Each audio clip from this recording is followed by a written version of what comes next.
चुनाव को लेकर भारतीय जनता पार्टी चुनावी मूड पर है।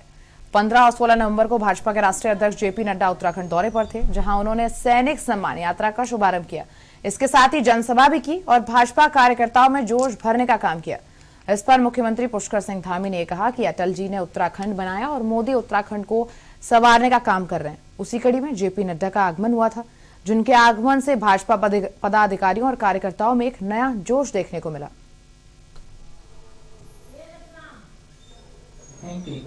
उस पर बात करेंगे। माननीय मुख्यमंत्री जी से मैंने वहाँ समय लिया है, आदरणीय योगी आदित्यनाथ जी से, और देखते हैं किन मुद्दों पर सहमति बनेगी, क्या क्या है, और उस पर हमने अपने कुछ प्लान बनाए हैं, उनके साथ साझा करेंगे। अपनी यूनिवर्सिटी में जाने का प्रोग्राम भी बहुत लंबे वक्त के बाद। हाँ, निश्चित रूप से, क्योंकि वहाँ बचपन बीता है और छात्र जीवन में मैं वहाँ एक छात्र के रूप में, एक विद्यार्थी के रूप में रहा हूँ, तो सभी लोगों से मिलना है, तो उसमें छात्रावास जाने का भी कार्य। Laksar GRP police railway train से मोबाइल की चोरी करने वाले शौतर चोर को टीम गठित कर गिरफ्तार कर जेल भेज दिया गया।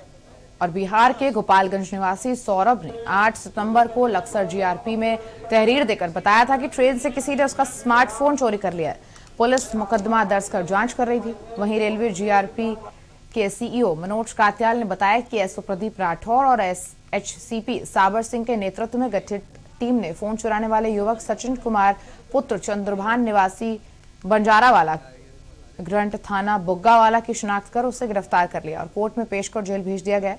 टीम में सिपाही करम सिंह तोमर, जितेंद्र पांचाल और जीआरपी एसओजी के सिपाही नजाकत अली शामिल थे।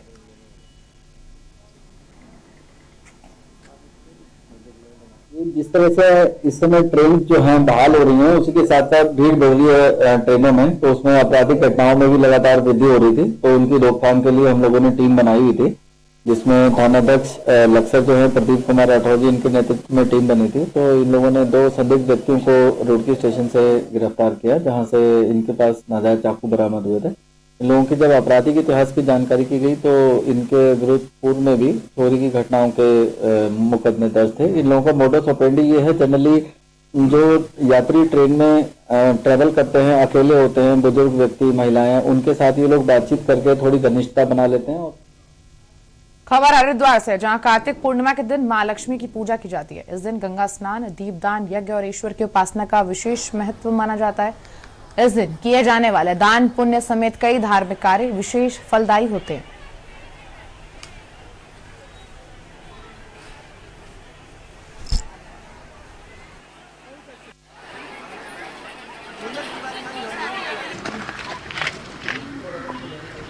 हमको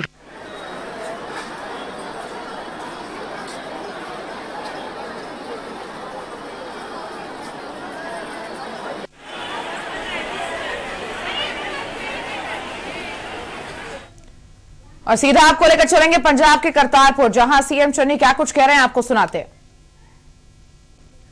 ਤੇ ਨਾਲ ਬਹੁਤ ਬਹੁਤ ਮੁਬਾਰਕਬਾਦ ਕਿ ਜੋ ਸਾਡੀਆਂ ਅਰਦਾਸਾਂ ਸੀਗੀਆਂ ਉਹ ਪੂਰੀਆਂ ਹੋਈਆਂ। ਲਾਂਘਾ ਦੁਬਾਰੇ ਤੋਂ ਖੁੱਲਿਆ। ਇਹਦੇ ਲਈ ਮੈਂ ਪ੍ਰਧਾਨ ਮੰਤਰੀ ਜੀ ਦਾ ਤੇ ਹੋਮ ਮਿਨਿਸਟਰ ਸਾਹਿਬ ਦਾ ਵੀ ਧੰਨਵਾਦ ਕਰਦਾ ਕਿ ਉਹਨਾਂ ਨੇ ਪੰਜਾਬ ਸਰਕਾਰ ਦੀ ਡਿਮਾਂਡ ਤੇ ਇਹ ਪੂਰੀ ਕੀਤੀ ਹੈ ਤੇ ਸਿੱਖ ਸੰਗਤਾਂ ਨੂੰ ਫਿਰ ਤੋਂ ਮੌਕਾ मिलिया। जेड़े जेड़े गुरु नानक नाम लेवा है या हिंदुस्तान चों जेड़े लोग जाना चाहते हैं, उन्होंने मौका मिलिया है कि वह गुरु घर जाके आशीर्वाद प्राप्त कर सकन। वाहिगुरू जी का खालसा, वाहिगुरू जी की फतेह। सीधी तस्वीरें आपको दिखा रहे हैं करतारपुर कॉरिडोर से तस्वीरें, जहां पर गुरुद्वारे में दर्शन करने भी पहुंचे थे सीएम चरणजीत सिंह चन्नी, और इसके साथ ही उन्होंने देश के प्रधानमंत्री को भी इसका आभार व्यक्त किया कि पंजाब सरकार की बात उन्होंने मानी और सुनकर ये करतारपुर कॉरिडोर दर्शन के लिए, यहाँ के गुरुद्वारे में आने के लिए यात्रियों के लिए खोला गया है।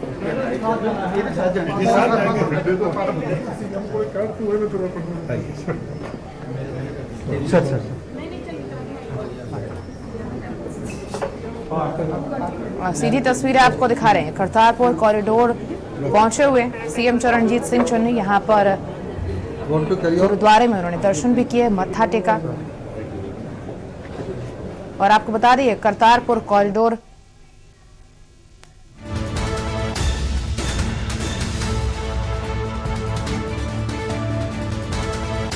सीधी तस्वीरें आपको दिखाई हमने करतारपुर कॉरिडोर से, जहां गुरुद्वारे में दर्शन करने के लिए, मत्था टेकने के लिए पंजाब के सीएम चरणजीत सिंह चन्नी यहां पर पहुंचे हुए थे। और आपको बता दें, यात्रियों के लिए ये करतारपुर कॉरिडोर खोल दिया गया है।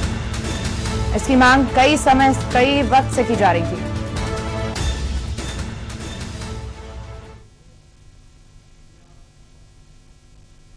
नैनीताल में पहली बार आयोजित हो रही 2 दिवसीय प्रांतीय कार्य समिति बैठक में शामिल होने पहुंचे और भाजपा प्रदेश प्रभारी दुष्यंत गौतम का कार्यकर्ताओं ने जोरदार स्वागत किया। दुष्यंत गौतम ने राज्य अतिथि गृह में पत्रकार वार्ता करते हुए उन्होंने ये कहा है कि बैठक में आगामी चुनाव को देखते हुए रणनीति बनाई जाएगी। दुष्यंत गौतम ने यह भी कहा कि भाजपा डॉक्टर भीमराव अंबेडकर के सिद्धांतों को लेकर आगे बढ़ रही है। बीते 4.5 सालों में प्रदेश सरकार द्वारा उत्तराखंड में विकास कार्यों से जनता खुश है और आगामी चुनाव में भाजपा प्रदेश में 60 से अधिक सीटों पर जीत का परचम लहराएगी।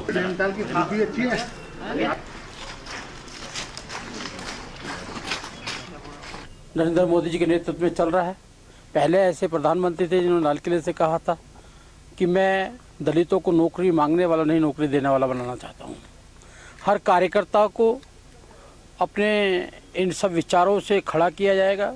और आज 4.5 साल बल्कि 4.5 साल हो गए हैं, हमें इस बात का गौरव प्राप्त है कि विपक्ष ने हमारे विरोध में, हमारी कार्यशैली के विरोध में, भ्रष्टाचार के बारे में कहीं भी कोई ऐसा प्रदर्शन और धरना नहीं करा है जिससे हमें कटघरे में खड़ा होना पड़े। हमें गौरव है अपने संगठन पर, अपने नेताओं पर, अपने कार्यकर्ताओं पर, जिन्होंने 4.5 साल लगातार जनता की सेवा की है। और यहाँ रुक रहे एक छोटे से ब्रेक के लिए, फौरन लौटेंगे। आप देख रहे हैं के न्यूज, खबरों का सारथी। चलो यहाँ पर सही से स्पेलिंग है। पूजा, मार्केट से आता हूँ। मिस्टर, कार की चाबी? नहीं, मैं पैदल ही जाऊंगा। पापा, नॉट बैड। हाँ यार, अपनी दिल्ली सरकार बोलती है कि पॉल्यूशन कम करने के लिए हफ्ते में एक बार अपनी गाड़ी से एक ट्रिप कम करें और उसकी बजाय पब्लिक ट्रांसपोर्ट या कारपूल का इस्तेमाल करें। It's a small request, make sense, no? Yes, और ये बात मैं आपसे कब से कह रही थी, लेकिन मैं हेल्थ के पॉइंट ऑफ व्यू से बोल रही थी। यू नो व्हाट, मैं भी यही सोच रहा हूँ कि जब दिल्ली सरकार और घर की सरकार एक ही बात बोल रही है तो सुन ही लेना चाहिए। चलो यू गाइस कैरी ऑन, मैं चलता हूँ। बाय बाय पापा। एक हफ्ते में आप जितनी बार गाड़ी निकालते हैं, अब से बस एक बार कम निकालें। बस एक ट्रिप कम, आप मिलकर अपने हिस्से का पोल्यूशन कम करें। हफ्ते में गाड़ी का बस एक ट्रिप कम करें। पर ये दिल है कि चख रहा है उन्हीं अल्फाजों का दूर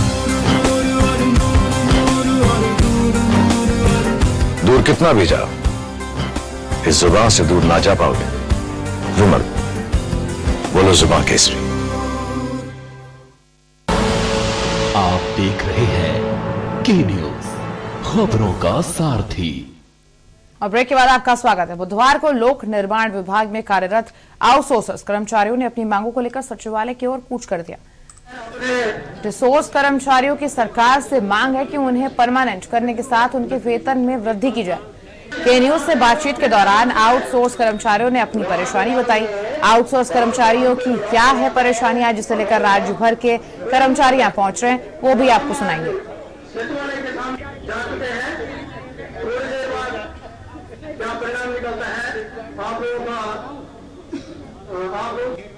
आज के न्यूज की टीम आई है सचिवालय के बाहर, जहां पर आप देख ही सकते हैं कि सैकड़ों की संख्या में यहां पर लोक निर्माण विभाग के आउटसोर्सिंग, वाहन चालक, ऑपरेटर, हेल्पर, विद्युत यांत्रिक और संयुक्त कर्मचारी संघ जो है यहां पर सभी लोग यहां पर आए हैं। अपनी इनकी कई सारी मांगे हैं, हम जानने की कोशिश करेंगे क्या क्या मांगे हैं इनके। सर, आपका नाम? मैं सुब्रत सिंह रावत। क्या मांगे हैं आपकी?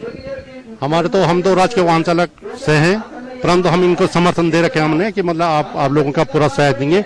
बाकी इनके जो मांग है, जो ये बताते हैं कि आउटसोर्सिंग के जो चाहे आप किस तरह से ये इनका शोषण हो रहा है, ठेकेदार लोग द्वारा शोषण किया जा रहा है। केदारनाथ में लगातार ब्रह्म में कार्य कर रहे हैं, परंतु ये लोग वहाँ पर नो इनके पास कपड़े होते हैं, नो कुछ, जो अपने पहने हुए कपड़े उन्हीं में से काम करे। कई आदमी इनके बीमार पड़ चुके हैं वहाँ। तो हम सरकार से अनुरोध, आज इन्होंने अपनी मांग शासन तक, क्योंकि अधिकारी ने इनकी मांग को मानते हुए शासन को प्रस्तुत कर दिया है, शासन में इनकी फैल जा चुकी है। ये सभी लोग ये चाह रहे हैं कि हम भी उपनल के थ्रू, क्योंकि अब एक एजेंसी सरकार ने ये बना रखी कि प्रत्येक आदमी उपनल के थ्रू ही सेवा में आए, सचिवालय सेवा में आए, तो ये लोग भी पूरे अपने को उसमें उपनल के थ्रू करना चाह रहे हैं। जी बिल्कुल, आपने जिस तरीके से बताया कि आप समर्थन में आए हैं इन लोगों के जो कि केदारनाथ जैसे दुर्गम इलाके में कार्यरत रहते हैं और पहनने के लिए भी कपड़े की जो दिक्कत होती है। मैम, क्या क्या परेशानियां हैं आपकी? हमारे सब बहुत परेशानी है, छोटे छोटे बच्चे हैं, फिर आउटसोर्सिंग में रखे हैं, टाइम पे तनख्वाह नहीं देते हैं और काम दिन भर करवाते हैं। छुट्टी की सरकारी छुट्टी भी छुट्टियां नहीं रहती है हमारी। कितनी तनख्वाह हो जाती है? तनख्वाह तो वैसे ही देते हैं 4-5 हजार।